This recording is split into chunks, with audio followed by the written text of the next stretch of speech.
நான் வீட்டில் இருக்கும்போது டமான்னு ஒரு சத்தம் கேட்டுச்சு. அந்த சத்தத்தை பார்த்து நானே பயந்துட்டேங்க. அப்புறம் கூண்டான்னு போய் பார்க்கலான்னு நான் போய் பார்த்தா அந்த கம்பி தான் கீழே விழுந்துருந்துச்சு. எப்படியோ புறாக்கு எதுவும் ஆகலை. அந்த கம்பியை எதிர்த்து நானும் கூண்டுக்கு மெல்லியமாக போட்டுட்டு, அந்த கம்பி பத்திரமா போடுங்க கைஸ், அப்புறம் உங்களுக்கும் ஏதாச்சும் நடக்கும் சரிங்களா. ஆல்ரெடி என் ட்ராகன் வந்து போயிட்டான்.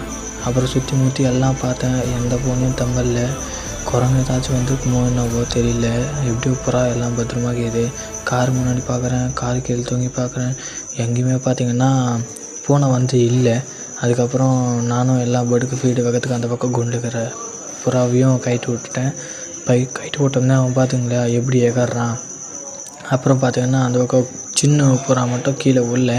அப்புறம் பார்த்திங்கன்னா இதுக்கும் ஃபீடு வைக்கலான்னு இதுவும் தொடர்ந்து அது. அப்புறம் கிளாஸ் எடுத்து கிளாஸில் ஃபீடு இருந்துச்சு. நான் பார்த்திங்கன்னா கம்பு தான் போடுவேன். அந்த கம்பியும் தூக்கி அதில் ஃபீடு வச்சுட்டு அப்புறம் அந்த கம்பி எடுத்து பத்திரமா மாட்டிவிடுங்க கைஸ். உங்களுக்கும் ஏதாச்சும் நடக்கும். பத்திரம் கைஸ்.